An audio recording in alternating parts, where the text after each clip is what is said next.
Hello and welcome to Expletives Included Steven Universe Rewatch podcast. Today we're watching episode 21, Joking Victim, and episode 22, Stephen and the Stevens. It's rather hard to say. It's hard to say 5 times quickly, but it's also hard to say 1 time quickly. Keir, take the microphone away from me. Yeah, you're entertaining enough. No, I'm not. Introduce the episode. Joking Victim first aired August 28th, 2014. Written and storyboarded by Raven Morlisi and Paul Vilko. Directed by Ian Jones Quarterly, and with art direction by Ella Michalka. This episode begins with Stephen washing his feet. He's on the beach outside the Funland arcade, washing his feet, which is something people do. Yes, you need... Well, because we've discussed this before, we've kind of recorded this episode. No, don't turn back the curtain. We should let them see behind the curtain. No, they'll see the lies. But wait, so by telling the truth, we reveal the lies. Yes, they'll see it's nothing but smoke, mirrors, and duct tape. Okay, so ignore what I just said, and I'll just say that I believe that he's washing all of the sand off of his feet, and then, because I'm psychic and not for any other reasons, you're going to say that you believe he's washing the salt off of his feet. Yes. Because, if he's been in the water, you have to wash salt water off your feet or it'll cause damage. And he could just sort of, whack off the sand in his sandals. I don't know, I think just sandals, as the name implies, come with an awful lot of sand. True. I've never actually thought about it before, but sand, I'll... Is there a connection? Who knows? I don't, that's for sure. And as we all know, knowing is half the battle. So we've lost. Hey, the other half is violence. And actually, no, we can't do violence either. No, we've lost. Sandals have defeated us. 100% lost. This, it's not even a Pyrrhic victory. So French fries. Yes, Amethyst approaches Stephen and offers him some French fries. Which anyone watching can tell are booby-trapped. Yes, not only are they a slightly different colour from normally shaded French fries in the show, but Amethyst has absolutely no subtlety whatsoever. None at all. She's practically sniggering. She's practically saying, "This is a practical joke. Please fall for it." And part of me wonders, is Stephen being unwitting here? Or is he just such a good sport he'll let any joke occur even if it's against him? I think he's being unwitting, because he does seem genuinely surprised when it turns out these French fries are laced with fire salt. But, if it was Pearl pranking him, I could see that, but surely Amethyst pranks him quite regularly.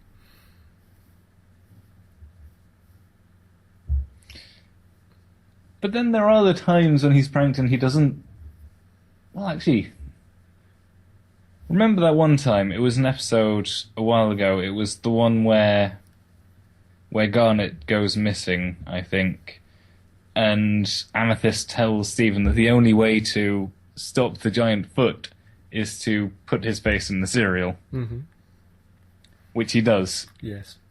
And then he's kind of convinced... Oh, pardon.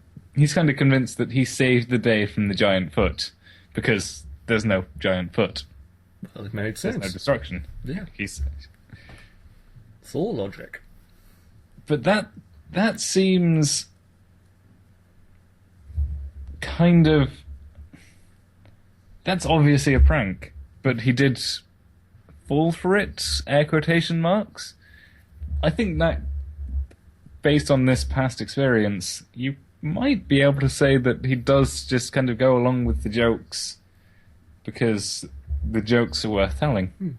Well, in that instance, the greater joke was how Pearl reacted to it. Indeed. Because throughout the rest of the episode, as I recall, he keeps saying, well, I defeated the foot. I mean, this can't be that problem. That's true. Just to get a raise out of Pearl. It's been a while since I watched the episode. How does he react once he's kind of got over the burning sensation? This episode. Yes. Actually, no. Yes, of course. He goes to the... He rushes to the big donut. He rushes to the big donut. And tries to devour all of the soda from the soda fountain. Mm-hmm. Where it forms a large puddle. Yeah. So I'm not sure. I'm not convinced either way that he knew it was a joke or not. I mean, he does wait for Amethyst to, spill the reasoning. The reasoning of the seasoning. Yes. But yes, even... Nicely done, by the way. You eat something... It just comes to me. I'm a natural poet. I'll never do anything that smart again. Good. When you do eat something spicy, sometimes it does... Well, it often, I find, takes a while for you to realise that it's super spicy. That way you can eat more spicy stuff before you realise what a terrible idea it's been. Ah, the guacamole principle. But it does specifically show his face turning red and him yelling it's hot before Amethyst explains that there's fire salt. But anyway, then we learn that a Stephen is a regular event at the Big Donut. Yes, a Stephen is essentially just any disaster which is caused by Stephen. Well, we don't know that. We just know that it's any disaster of a suitable magnitude. Yes, it's called a Stephen. And I also have kind of like an anecdote about this from some Christmas temp work that I did at a large-scale retail vendor, where basically we had someone who would unintentionally, of course, swear a lot behind the counter. Not to customers or not kind of offensively, but just like when we were talking to each other, she would just kind of blurt out with something. And I'm not going to mention her name because I want to protect the innocent. But whenever anyone did a Susan, swearing behind the counter, that's what it was called, a Susan. And it didn't matter whoever did it. So it's fair to assume that anyone who's been in this situation, like on the production team, would know that that's the kind of thing that happens. You just kind of assign a name to a particular disaster, and it doesn't matter who does it. It's always going to be a Stephen. So, however, I'm not sure, because it does say, Sadie does say, I got the last 5 Stephens, which I think it might be a Stephen-based disaster. I don't know if it does matter who does it. When she says it like that, it does feel like the Stephen-based disaster. Well, thank you for your anecdote from Hilarity from Retail. Hilarity from Retail. Yes, I'll soon to spin off other podcast. No, we will never do that. We will never... Actually... Well, if you want to. I do have a few anecdotes from today, which is just... it was crazy stuff. If we just want to talk about how bad working in food retail is, Maybe another time. Maybe another time, okay. I mean, because that's one tangent too far. Well, we still have Tuesdays, Thursdays, Saturdays, and Sundays free on the schedule.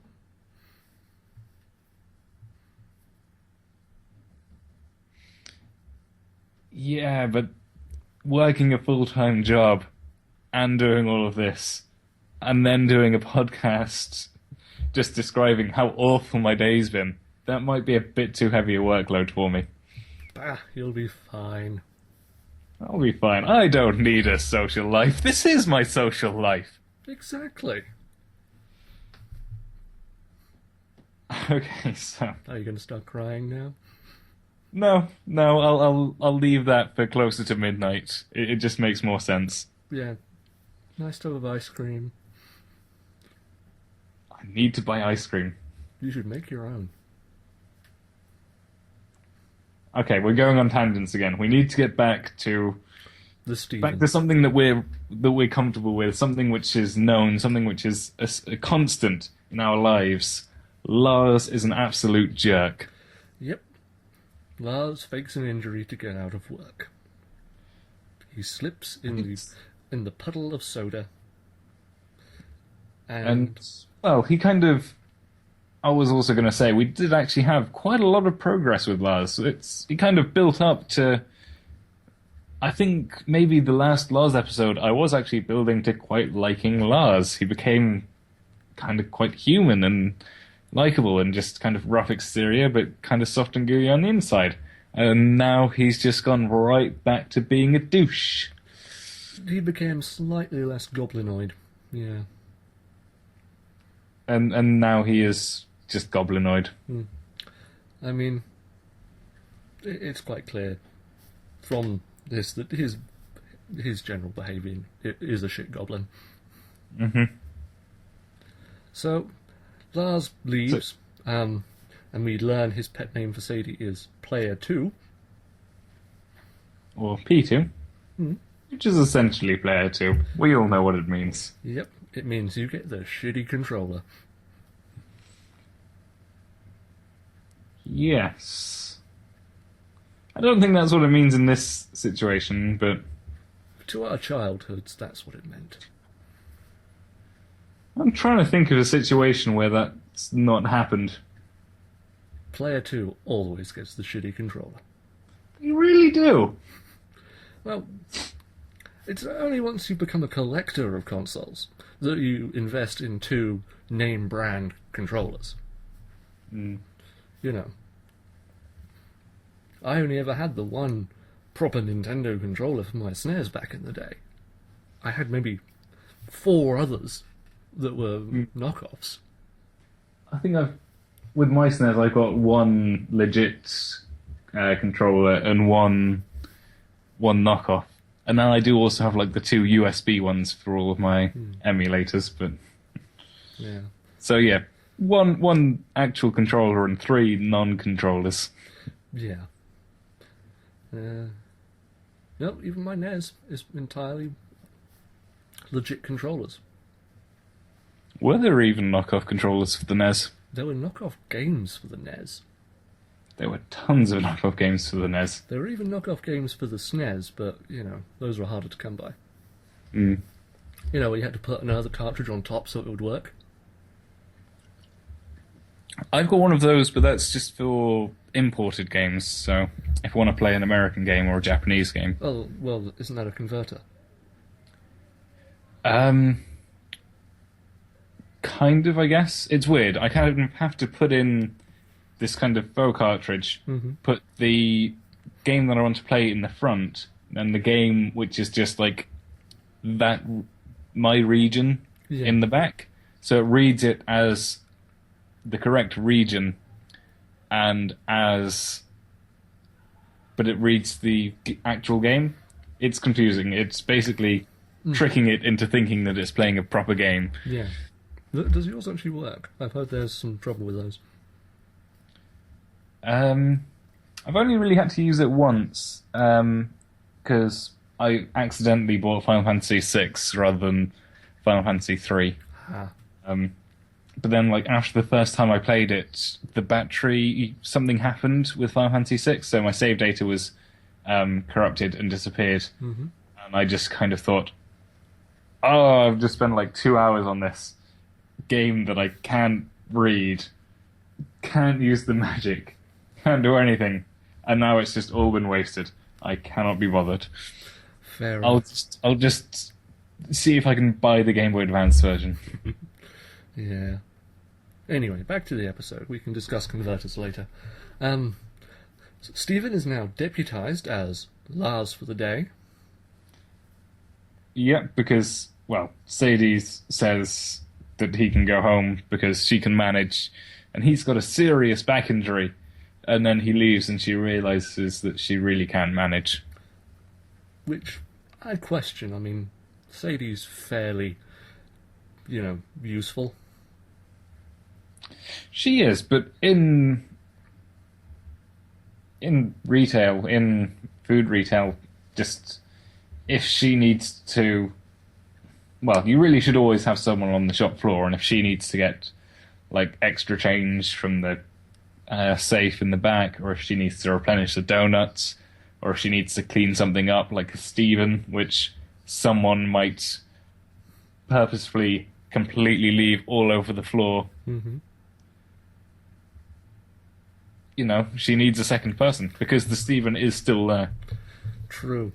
But now the Steven is in control and has power. Oh no, Steven is now in control and has power. Yes. But the Steven is still on the floor. Hmm. And Steven does try to clean up the Steven, but I don't think Steven does a very good job. Well, he does about as good a job as I would do. He just dumps napkins on all the wet stuff. Yep. Yep. What cleaning? But yeah, it's obviously good enough for Sadie because she does deputise him as Lars for the day. Well, to be fair, Stephen's probably the only customer. Though there are actually other... Come on, after he gets deputised and he's watched the video and everything, they do have quite a few customers in. Well, 2. I think it was 3, wasn't it? Technically. Because PD was on his dad's shoulders. Okay. But now Sadie shows Stephen round the back room.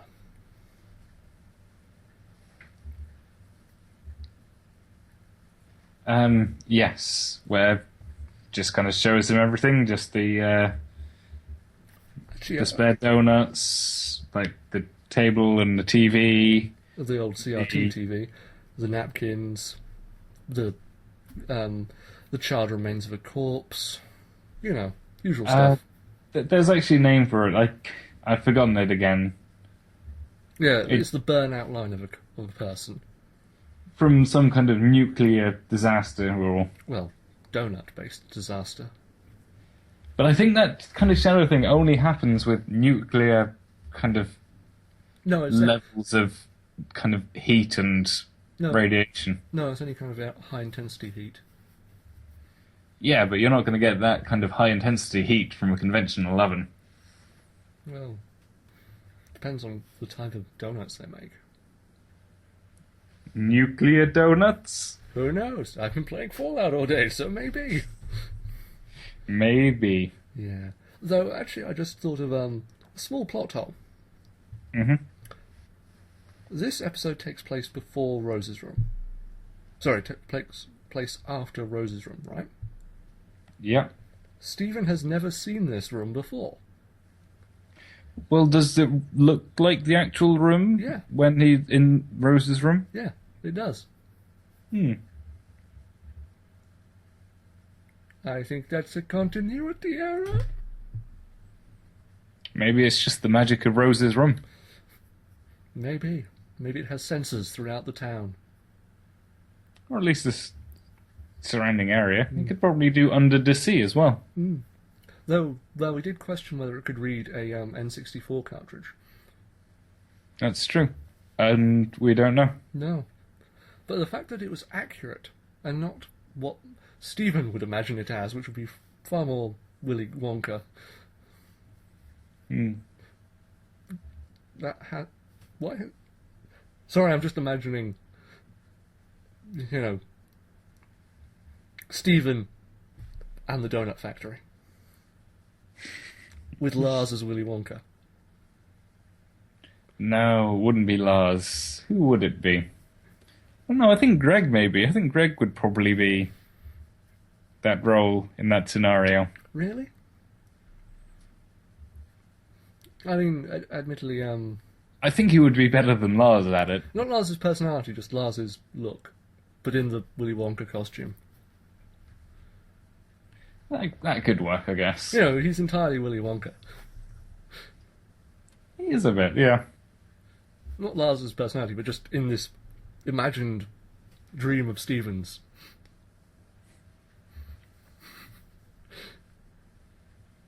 You know, there's there's a river of flowing fry oil.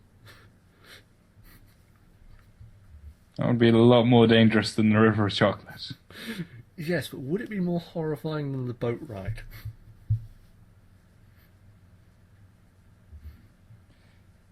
Okay, do we still get all of the...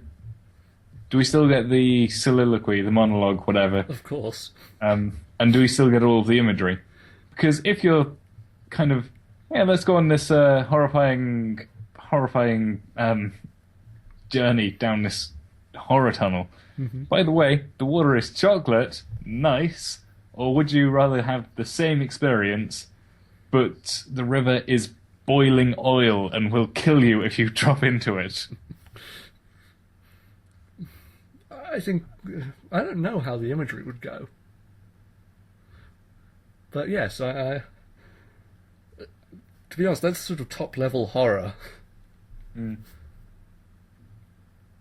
Wonderful. So, yes. Though the real question is, would all the Oompa Loompas be Sadie?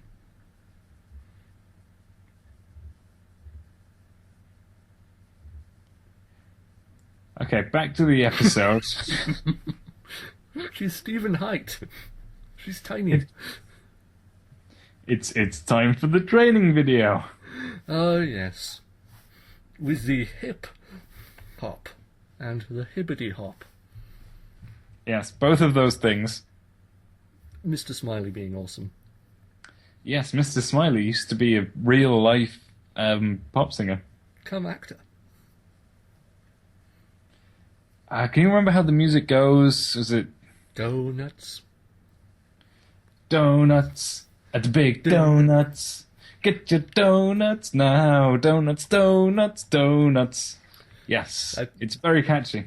Yes, it is a very donut-specific song. Which you believe is actually in reference to the Wendy's hot drinks training video. Yes. That is what the idea on the interwebs is. That is what the great interwebs have told me. Because they both have black hip-hop singers come actors singing about hot drinks and donuts. Well, that's what the internet tell me. But, you know, it's nice that they sort of incorporate the voice actors' past kind of into... Yes, because Sinbad used to be hip-hop singer or something, was it? Yes, and also a small-time actor.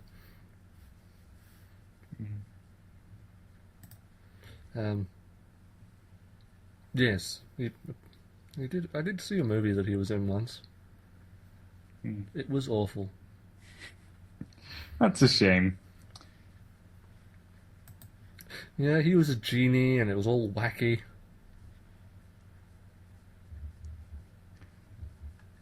To be honest, when I do imagine someone called Sinbad, I am just kind of imagining Mr. Smiley in MC Hammer pants, That was to be honest. that and a vest and no shirt. Yes. That's pretty much Mr. Smiley. Well, that's pretty much Sinbad. Mm-hmm. But anyway, We finished the training video, which seems to go on for quite a long while, because at the end of it, Sadie has melted. Though you have to wonder how many times she's had to watch this video.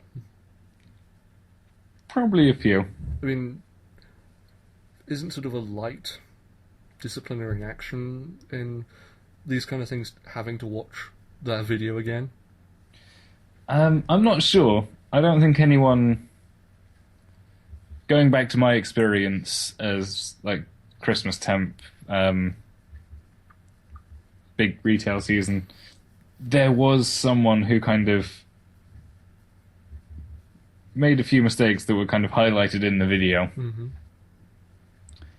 And they were never made to go back and watch the training video. Okay.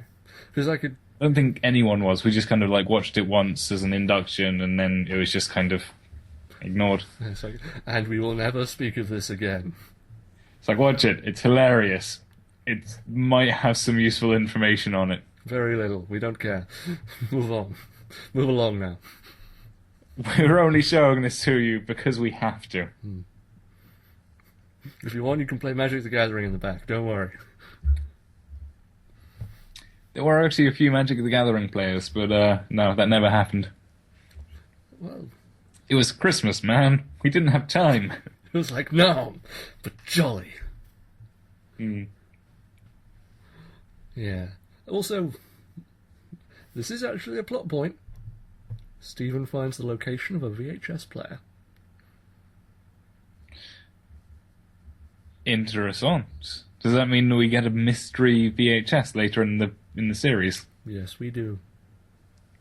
That's awesome. I wonder if it's like home videos from. Ooh, did Greg ever have like a VHS recording of one of his gigs? You'll see in the future. But it's so far away. That's why it's called the future.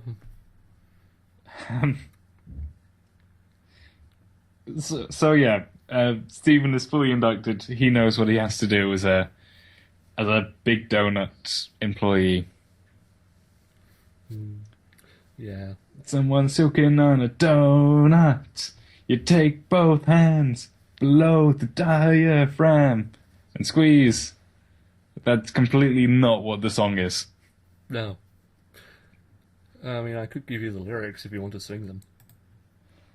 I think everyone listening has had just about enough of me singing. Better than me singing. Maybe a bit too much. I don't know. People enjoy silly things. I know I do. Yes, but people don't like ears bleeding. That's generally a health concern. I don't know. I don't think your singing's that bad. No, it's not that bad, but it's still quite bad. Only on the irritation level of a spider in the ear. Because people love that. It's actually not that bad. Depending on the size of the spider, of course. Come on, Keir, concentrate. We need to get through this. I imagine a tarantula in the ear would be quite difficult. No, Steven Universe, not spiders. Steven decides that the best thing to do after working at the Big Donut is to fire Lars so that he can be hired. Which, to be fair, is a sound idea for the young man. And he does seem like he would be a better employee. And, you know, at the end of the day, it's time for Sadie and Lars to divorce. And I think, just given Stephen, if he does want to get like a part-time job or a full-time job, Big Donut's going to be the place to be because he knows the staff, he knows the service. I think it would actually be the perfect place for him to kind of get into the world of work. Well, you know, given he doesn't go to school, yeah, it's probably the only place he'll be qualified to go to. Hey, actually, I was going to say the Frymans, but they're kind of full up and it's a family business, so... Yeah, it's the only non-family business around. Well, apart from Funland, but he's banned from there forever. Really? I thought he paid off his debts. No, that was a different incident. Remember the teacups? The teacups, yes. Yeah, he's banned forever. Sadie doesn't want to fire Lars because She reminisces about the one. Well, she's so damn thirsty. eh? It's internet slang for incredibly desperate for someone. Yeah, I guess she kind of is. I mean, Yeah, the proper term is thirsty for cock, but, I felt like being nice about it. That is not the kind of thing that we expect to hear on Expletives Included. To be honest, this is the first... Is cock a swear word? I don't know. It's probably kind of slangish, but It's probably the closest we've come to a frowned-upon term this entire time we've been doing things. I don't know. We've probably sworn once or twice. Nope. Even when we kind of said it's like, we called Expletives Included, but we don't actually say any expletives. Did we not just kind of say one sarcastically after that? Nope. Huh. I mean, literally, it's that and dick. And this is including the year I was running a blog under the same name. Yeah. Well, I am shocked and appalled. So am I. And yet I don't feel like I can break it. That's a year long. That's a long streak. We need to extend it. It's nearly 2 years at this point. Right. So yes, the story, the reminiscing of the story. Yes, about how... Because I have to pick it apart a little bit. So I'll tell the story, then we'll break it down. Mm-hmm. I'll read the line. Sadie. Well, he does do things like come in late and leave all the really hard work to me, but... Look, I like Lars. He's a nice guy, once you get to know him. There was this one time when the new Army of War game was coming out, but Lars was banned from the only place selling it. He wanted it so bad. So who does he beg to stand in line for 7 hours? Me. I didn't think much of it. When I got to his house, I saw he cleaned up his room a little. And got a big box of oyster crackers. They're my favourite. Then he let me be his player too, and we spent the whole night together.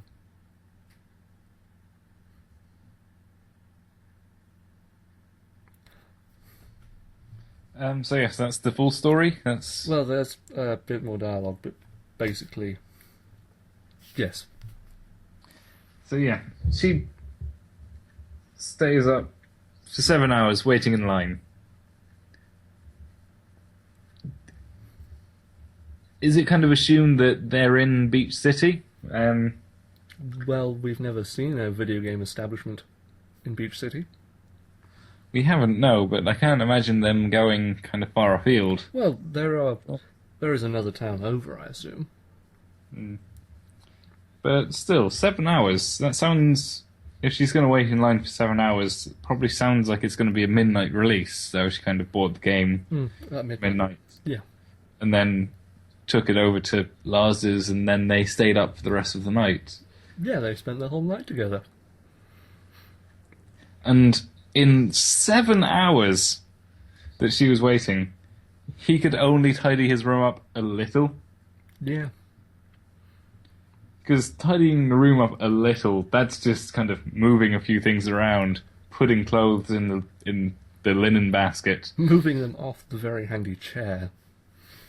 Yes, which everyone has. Yes. No, I got one. I've got a perfectly good floor.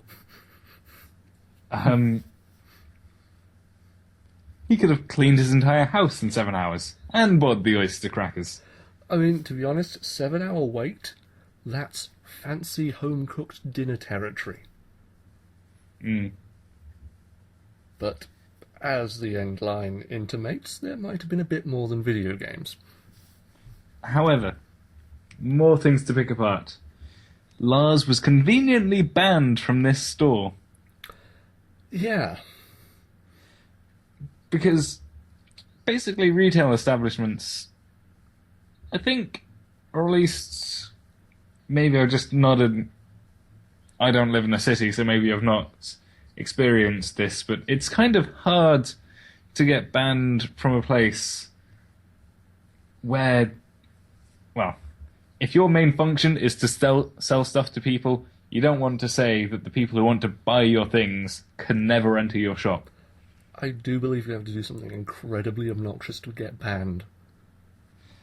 And I know that Lars is a jerk, but to be banned from a store, that's like fire-starting levels of...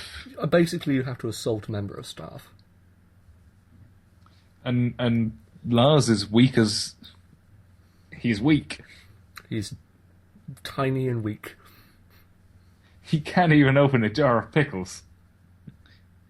I know there is a joke about that in one episode. It's the one where they say that they need to get buff, the one with Sugalites. Oh, yeah. And he's like, yeah, check out these guns. Said he opened this for me. That was a silly episode. He was actually almost redeemable in that episode. Yeah. Because he said very little. Yeah, and it's those parts which just make this so much more annoying. But, you know, it's not... And also, they're living in an internet age. So, Amazon, or like the shop's website. It doesn't matter if you're banned from one store. There are a myriad of different ways that you can go about buying games. I mean, unless it was... Well, no, they don't even do that normally. I was going to say, unless it was like a special midnight release only edition, but they don't even do those. Yeah, I mean, even if you kind of order it online, I've heard of people getting it like a day or two early just because... Because of shipping errors. Yeah. Or just get it early in the morning. It's... Yeah. You know, you have a good night's sleep, then you get up early. We know there's a mail service in the town. And you blitz through the game in your well-rested day. Yeah, after being up early enough to call into work to say you're sick. There is a way these things are done. Maybe that's what happened. Maybe he actually worked at this game shop, and he was as much a colossal douche as he is at the Big Donut. And they just said, no, just get out. Actually, I can see that being a thing. I can see that maybe being why he was banned from the shop. He might not have been hard banned, but he might have been, we don't want to see you here again. I burnt my bridges there. But still, there's not an excuse for not using Amazon. Yeah, it's no excuse for telling your friend to stay up for 7 hours. I'm assuming it was probably cold and wet as well. That's just kind of what I imagine. It always is in those events. And, you know, Sadie normally opens the store. You know, it's her full-time job. So, you know, think about the length of that day. That would be a long day. You know, that sex must have been damn awesome. It must have been. For her to have that response.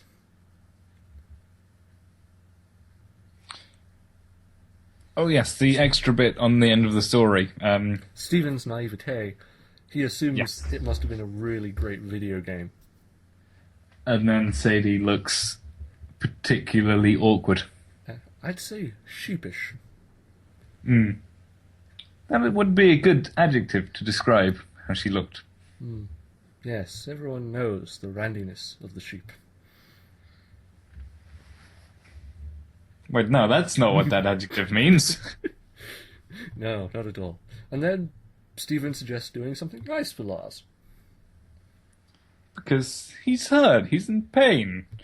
And that was such a nice story. He deserves something nice. Yes.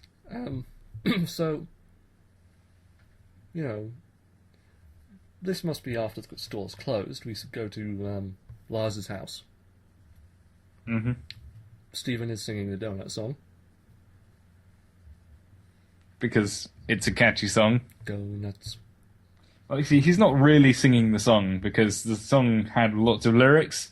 he's just singing Donuts to the theme of the Big Donut song. I assume that's the chorus. I still think that there's... Oh, sorry. I still think there's more to it. But as they approach, we see the pizza car is parked out in front. Again, Stephen's naivete. He thinks that Lars, in his injured condition, he can't cook for himself. He has to have been ordering pizza. And then we see in his backyard the betrayal. Yes. The trampoline of betrayal. Truly, it blackens one's heart to look upon it. It's almost as deadly as the gazebo of terror. That's claimed many adventurers' lives. Anyway, we see that Jenny, Sour Cream, and Buck Dewey, the cool kids, are all jumping on Lars's trampoline with him, while Lars makes fun of Sadie. Pretty much, he's bragging about ditching work and being an awful person. Yeah. And then we have some of the best animation in the show. Some of the most heart-wrenching. Yeah, we just see Sadie basically break down into tears at seeing of how little Lars thinks of her as she rushes away. And,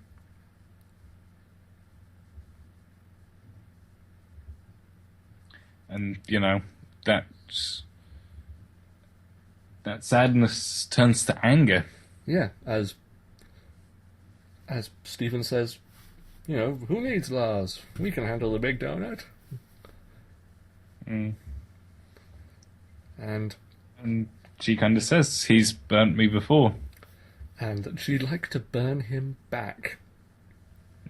Now, to quote Archer, phrasing! Fair enough. Yes. So we kind of learn that maybe this is a particularly bad example, but Lars does this stuff all the time. All the time. I'd imagine all the time. Yeah. But, yeah. Just Lars is a colossal douche. I've said it before. I'll probably say it again before the episode is out. Yep. So, Stephen says he knows a way to burn people, and that he'll meet her at work tomorrow. Well, first off, he says that, okay, stay here. I'll go and get the stuff. He's like, actually, no, that won't work. Yeah. Which makes me question, this will take. Given the sort of all the steps involved, it wouldn't have taken him till the next day. No, just go home, get fire salts, come back. Not even go home. We find out where Amethyst is fairly quickly. Exactly where we left her. So... But he doesn't get the fire salt from Amethyst, he gets it from home. He must do. How so? Amethyst doesn't know... Well, when they run into Amethyst, Stephen has to explain what's happening. Do you really think Amethyst pays that much attention? True. Yeah, Stephen could literally go up to her and go, hey, I need those fire salts. Okay. Bye. Gotta go to work. And that would be it. With Pearl, he'd have to explain. I don't know what Garnet would do. Maybe explain the correct dose to use for humans? Nah. I don't know, because I think that Garnet would allow Stephen to do this because it's kind of necessary, but also make sure that he does it in a safe and controlled manner. No, I think she'd just put her foot down. She's just like, no, Stephen. But no. No. That's why he doesn't go to Garnet then, I guess. Whereas Pearl would tell him off. And, explain to him the complexities of social interaction and vague morality things. But we do, even though there is no Pearl in this episode, we do still get our morality lesson for the day. Don't be Lars.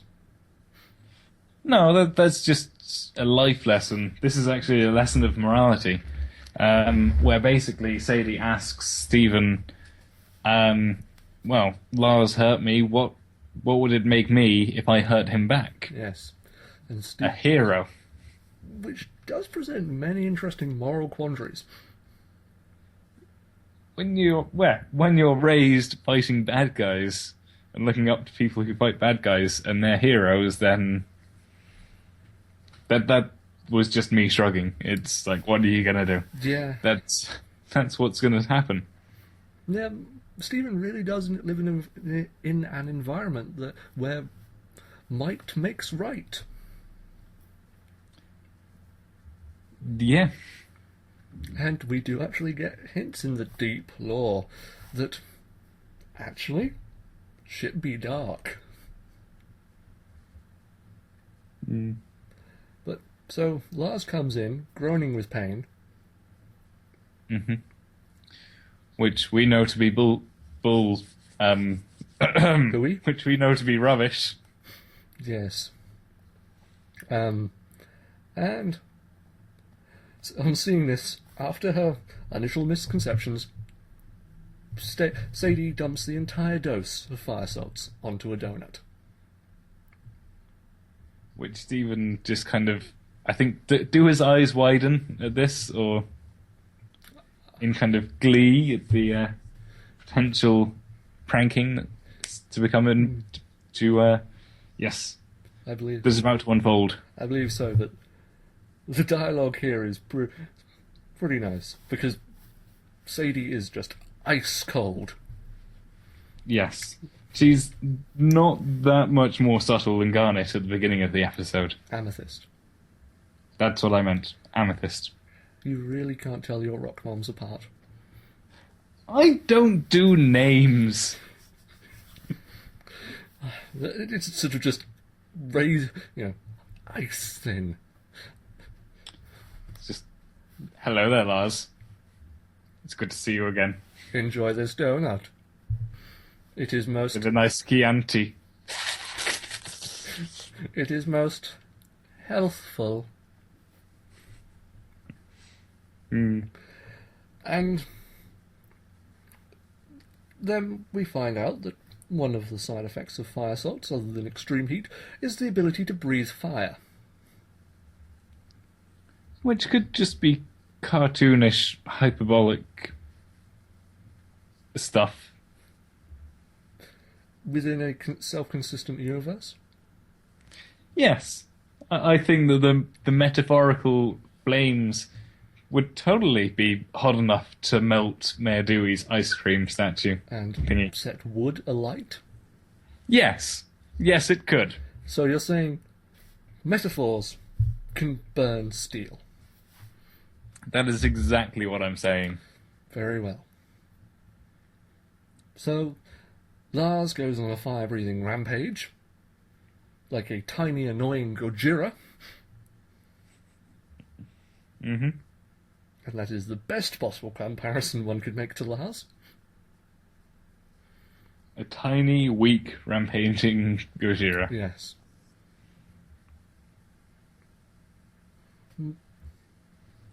Yes, I mean,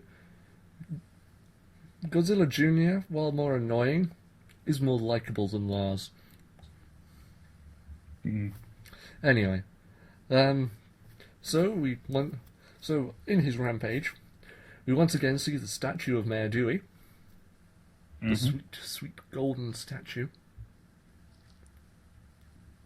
We see the unveiling. Mayor Dewey's unveiling the largest ice cream in Beach County. Yes. And which is thoroughly shocked at the prospect of it melting. Yes, once Lars flings himself and his fire-breathingness into the bowl. Which, kind of explodes. Yeah.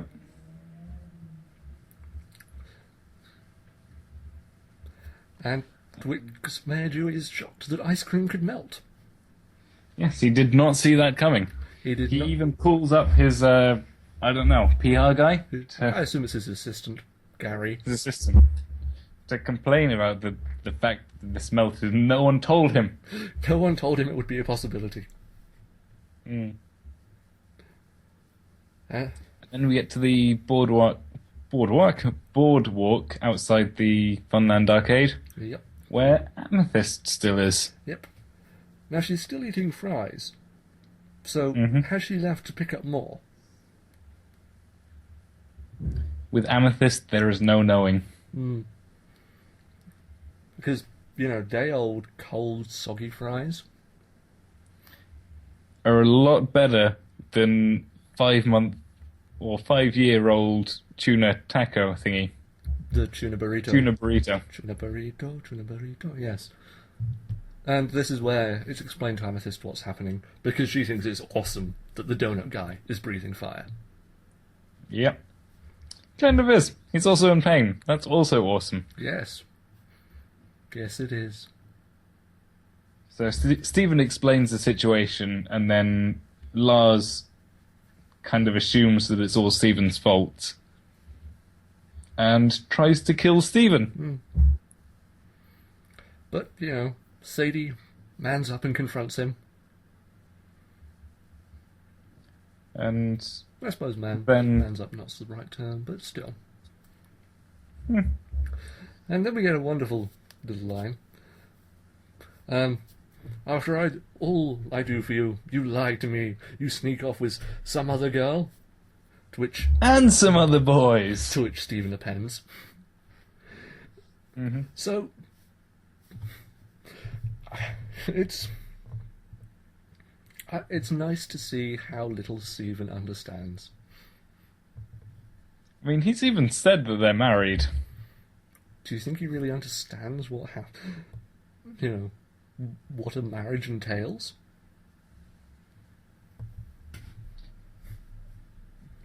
Driving your van into their heart? He is possibly the only... Well, the question is, did Rose and Greg have sex? I would imagine so. It is revealed that they had a fairly long relationship. About 15 years. That's quite long, yes. But, can you imagine Pearl trying to give the sex talk to Stephen?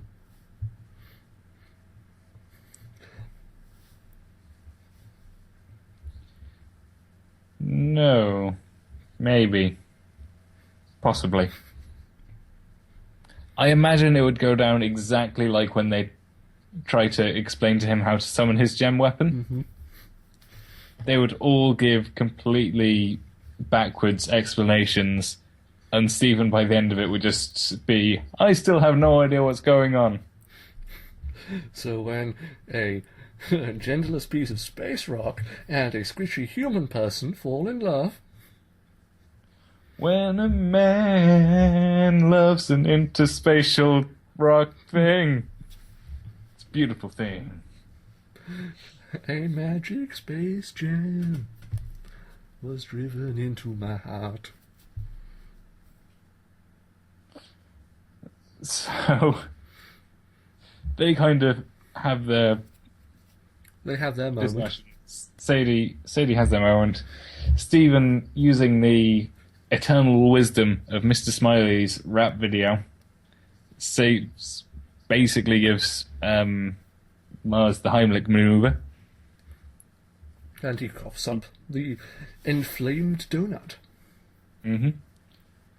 Which stops him breathing fire. Kind of stops the whole thing, but he's still quite badly burnt from all of the fire breathing. Yeah, so Sadie offers to take him off to get some water and get naked. Get out of his burnt clothes. I still don't believe that they went to have sex. No, but they had an intimate time. Ointment was rubbed.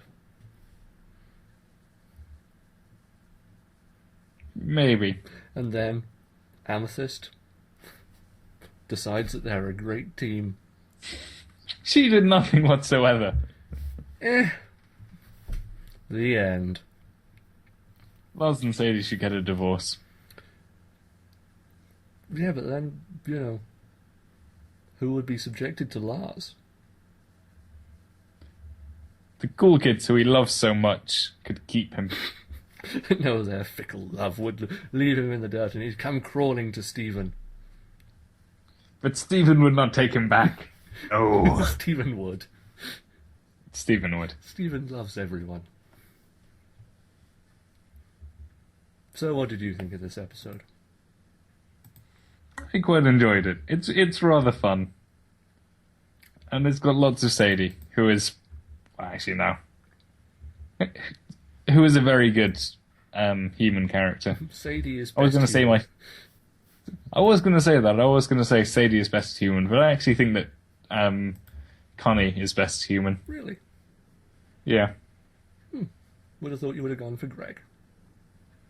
I do like Greg, but he's just too close to home. Why? Do you see in him your future? No. Greg's a business owner. I'm not going to get that far ahead. I was thinking more falling in love with an interspace rock, but That could happen. It's probably more likely than me running a business.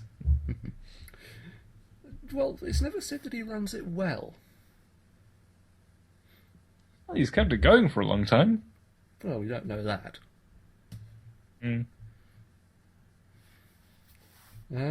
Well, my thoughts on this episode are, it's nice to see Lars in pain. It is, isn't it? It's just kind of a shame that, he learns nothing from this. Yeah, I don't get the idea that he would have learned anything from this. Other than to be more wary of Stephen, perhaps. No, because it is kind of revealed that it was Sadie's idea, but...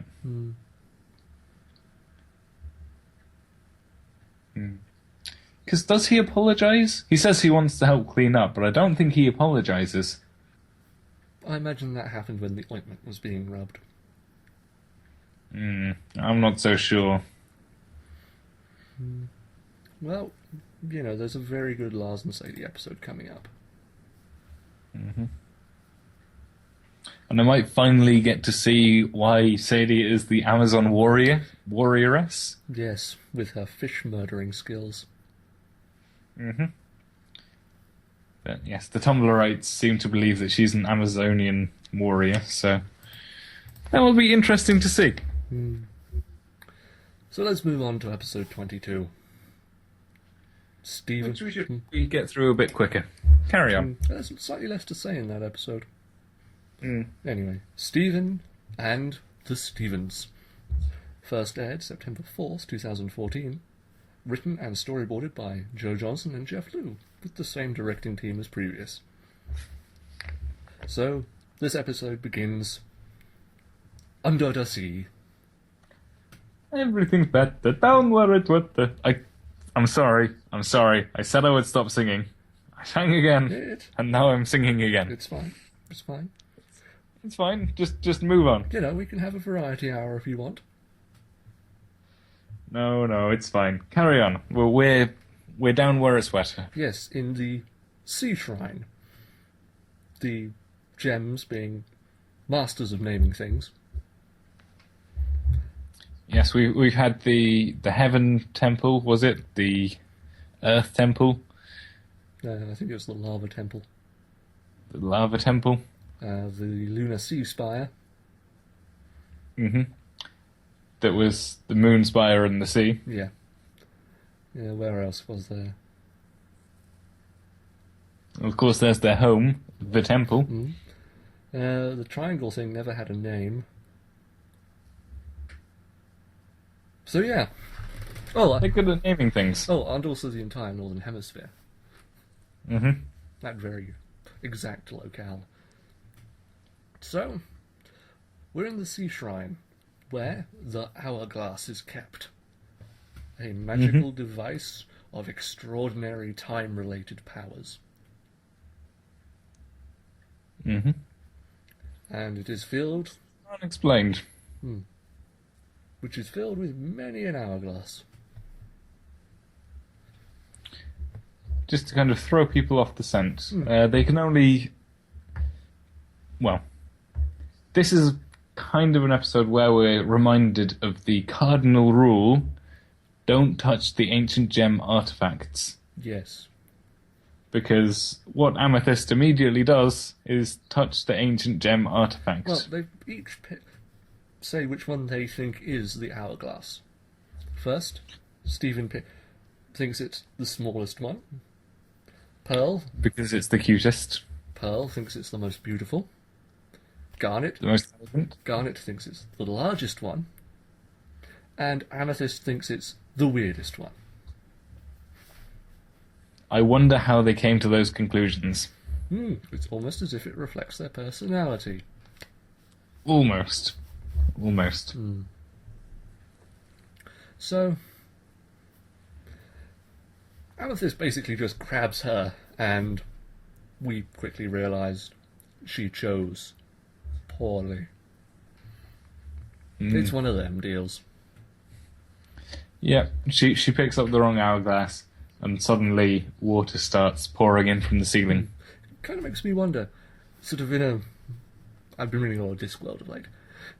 With these magical artifacts, if you just place one in a room, do sort of copies of it in weird ways sort of eventually just appear around it? I'd imagine that they were all crafted, they were all made. It seems like a magical accretion thing. Because why not just have the one thing on a pedestal? It's not like it's not like the Holy Grail. You don't need to. There's no wisdom in the choice of it. Well, maybe it's just that in the Sea Shrine, it was the home of a crazy hourglass maker, whose hobby was making hourglasses, and one day made the magical enchanted one, and with the rest of his time, he just made weird and wonderful ones. Or maybe that's just where all the gems stored their hourglasses. Maybe. It's like, well, everyone has one. You know, we're moving around a lot. Let's just keep them in one place. We'll pick it up when we leave. Mm-hmm. There are plenty of explanations. So, Amethyst takes hers. The roof opens, and seawater comes in. Stephen rushes to grab his one because he wants to keep his, because Amethyst has hers. Yep. You know, which seems fair enough. Mm-hmm. To be honest, I'm surprised Garnet doesn't pick up hers. Now, should we describe Stephen's hourglass at this point? Well, I think it's worth noting that he kind of talks to it as if it was a small woodland critter. Yes, but he talks to everything as if it was a small woodland critter. Yes, but usually animals. And other things. Such as... I can't think off the top of my head, it's late. Okay. I'm sure he's spoken to inanimate objects before. Probably, and that's yes. not including Connie. Wait, what? He has spoken to inanimate objects before, but not in the kind of baby voice that he does here. Yeah, but it's in... Like, the episode Frybo, which should be immortalized in our memories. Mm-hmm. He's talking to his pants. Oh, yes. When he's doing his pattern impression. Oh, and before that. He talks to his clothes a lot, because they're running around, and they shouldn't be doing that. But, you know. So, Stephen is washed by a great wave onto the pad, and they teleport back into the house with a vast amount of water with them. Mm-hmm. And a few sea-bound critters. Yes. We also learn that they can't go back to the shrine for another 100 years. Because the same thing happened as last time. Yeah. So, you know, they've been on this planet for many thousands of years.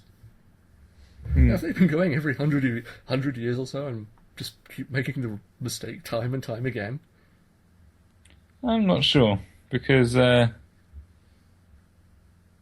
it depends on how long the gems have been so less populous on Earth. Quite a while.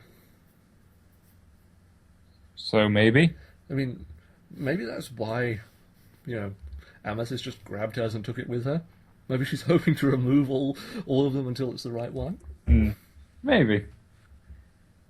But, so, Garnet is covered in seaweed, Amethyst has a fish in her mouth, and Pearl has a lobster on her butt. Because that's the most humorous of places to have a lobster. Yes. I mean, I don't know. Are there worse places to have crustaceans? There are worse places, but probably not more humorous ones. Centipedes? In my vagina? That will never not be scary. Ah, that classic meme. So, a alarm goes off, and Stephen must rush off for Beachapalooza. Which is basically, no, I don't know, a kind of a open mic music festival? Yeah.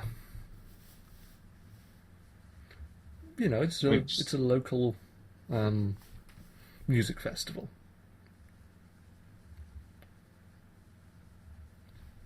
Which he's planning to perform at with his dad. Yeah, which is kind of sweet. It is. It's nice. It's something which I imagine they've done before. Yeah, it's probably a yearly thing for them. Or maybe they organised it in the first place.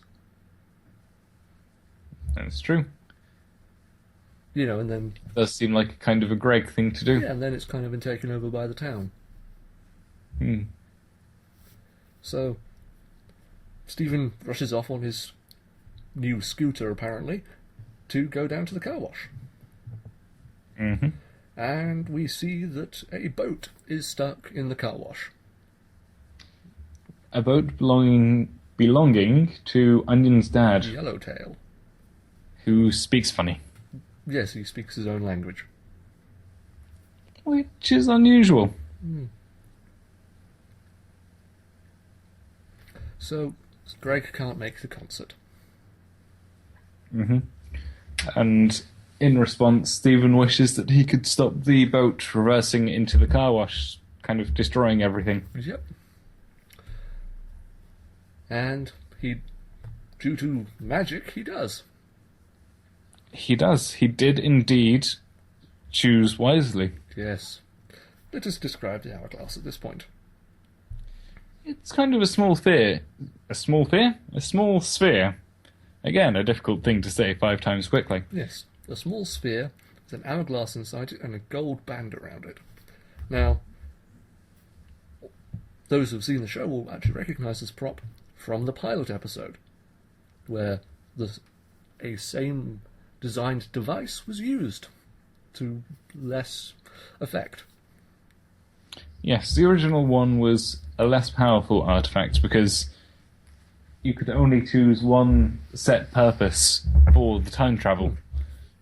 And whereas this one you just need to wish to go through time. Yeah, which makes me think that version of it is for lower level adventurers.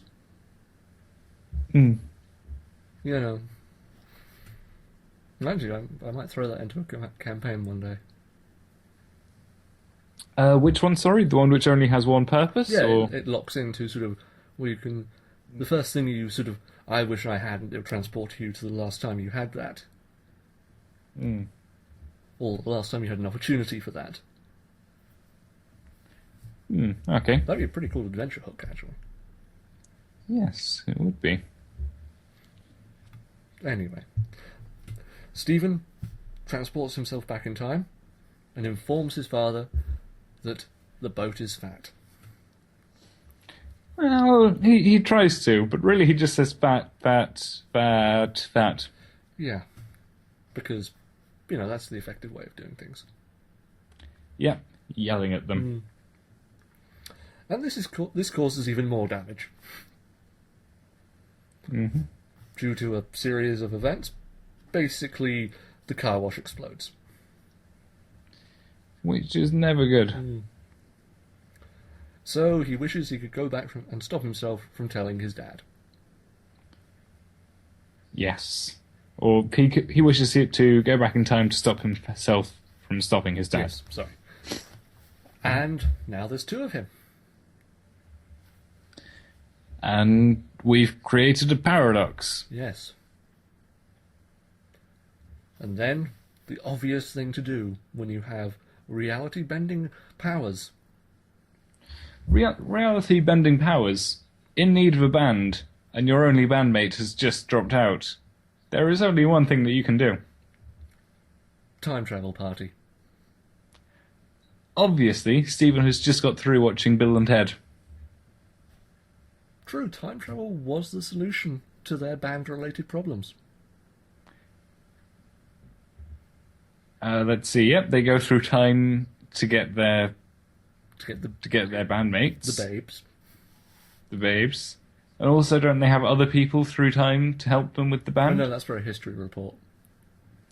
Okay. But they go back in time and have an intense guitar training session. They come back with massive beards to show the passage of time, Yes. and they rock out. That was a good movie. It really was. I don't know why he gets flack. Or, well, disdain. I really enjoy the whole them going through hell sequence. It's quite silly, but it's also fun. It's jovial. It's comedy. It's nice. Yeah, and who can forget Station? Oh, dude. Station. Station! Anyway, so they form a band of 4 Stevens. Yeah, because they go back in time to pick up a third Stephen, and then they decide they need someone for drums. So they go back and they get a 4th Stephen. Which begs the question, why not put, guitar on vocals?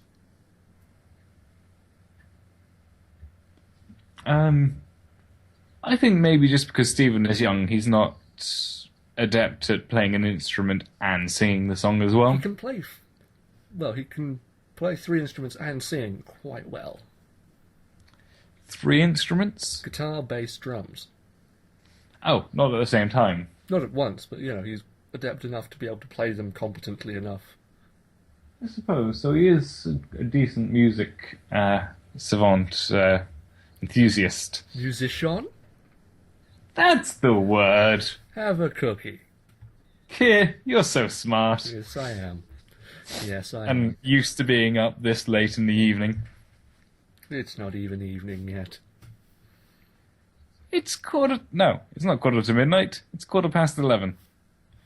Exactly. You've had a long day. Exactly, it's fine. Also, this is the point where I'm going to kind of tail off and be very sleepy. Oh, yes. Keir, you're going to have to carry the rest of this episode. Very well. So, basically, usual band person's shenanigans. To avoid confusion. One person gets too big for their boots and tries to organise everyone else. Yes. So, Stephen number 1, as he names himself, divides each of the Stephens into pop group personalities. Mm-hmm. Because when you've got a boy band, it's important to distinguish between them. And he gives himself a fetching pompadour. Because he's the cute Well, one. he's the handsome one. The handsome one. Yes. Well, and then conflict arises. Yes, because they're not fitting their personality types. The smart one says something funny, and then the funny one says something smart, and then the third one, The sensitive one, does something which is either smart or funny or not sensitive. Yes. And so, band politics. They all want to switch things. Yeah, well, Stephen discusses it with Stephen, and they think that the Stephen and the Stevens would be better without Stephen. Yes. So they kick him out of the band. Yep. And much like anyone who's kicked out of a band, he doesn't take it well. Yep. Also, Amethyst fills in as drummer. Because it seems like a fun idea at the time. She's not worried about the fact that there are 4 Stevens running around. No, it's just like, well, it's a Tuesday. That's what happens. And he goes mad with his power. So then we get a chase across time. Yes. Yes, Stephen goes back in time to kind of... Well, does he go back in time to try to change things, or... No, he just runs through time because they can never catch him. They run into... Well, yes, they keep running into Stephen, they keep picking Stevens up, and then eventually it's just a score or 2 of Stevens just beating each other up. Yes, we get a Stephen on Stephen fight. None of them using gem powers. All of them just going in with fisticuffs. It's more of a slap fight. I suppose. So, then the original Stephen decides to end it and destroys the hourglass. Yeah, the source of all the trouble. But he kind of grabs original Stephen. Now, Stephen in this timeline. That's Stephen's timeline. Because they've gone back to the Sea Shrine. They've gone back to the Sea Shrine before anything happens. Yes. And destroy the source of this evil. And also, Stephen explains to Stephen what's going wrong, that the boat is fat, and he's got to find another way. Yeah, general kind of things, story, general tropes. They're tropes or cliches. And then we see a score of Stevens die. Yes. Which Stephen seems to be quite scarring for the current timeline, Stephen. Yes, Stephen 1, with the pompadour, says, "Stay cool forever, Stephen." Kisses him. Arrivederci. Then screams and fades into sand. Into sand? Yes. I don't remember that part. Yeah, they turn into sand. Because all our lives are sand ticking away in an hourglass. Ah, yes. Okay. I'm with you now. So, then the episode ends with Stephen and the Crystal Gems playing at Beachapalooza, ending on the line, "Watching myself die." Yes. I'm not entirely sure what you just said, but yes, all of the Stevens die, but we do go to Beachapalooza, and it's Stephen and the Gems, and I believe the line goes... Watching myself die. Well, it's, "I learned to stay true to myself by watching myself die." Oh, yes. Sorry, I haven't got the song in front of me. So, well, that's it. As we said, this is a quick episode to talk about. Yeah. What did you think? Again, I quite liked it. It's got the gem mythos, gem history. Mm-hmm. Not a whole lot, but it's still an interesting artifact to look at. And Stephen does get quite annoying, even to the extent where Stephen himself says, "God, am I really always this annoying?" Yes. Which I think detracts a little bit from the episode. Mm-hmm. I think it's good, but it's not one of the great Steven Universe episodes. Yeah. Well, I don't particularly like this episode, but I'm biased against this type of episode. I dislike time travel episodes. I think time travel is a overused trope or device that's very rarely done well. I can probably count on my hand the number of good time travel stories I've read, watched, etc. But, there's not much to this episode. It's a fairly bare bones episode in terms of plot, and the ending of the episode, the chase through time, is not particularly interesting to me. But some of the jokes are quite funny.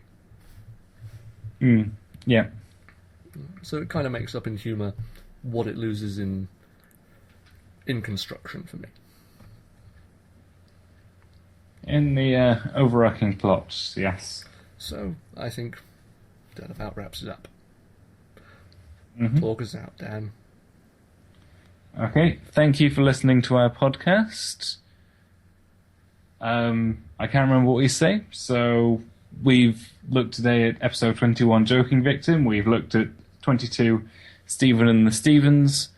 Next week we'll be looking at the next two episodes, one of which is called Indirect Kiss. And the other one I'm not so sure about. Monster Buddies. Monster Buddies. Oh, yes, indeed it is. So, again, thanks for listening, and good night. Good night.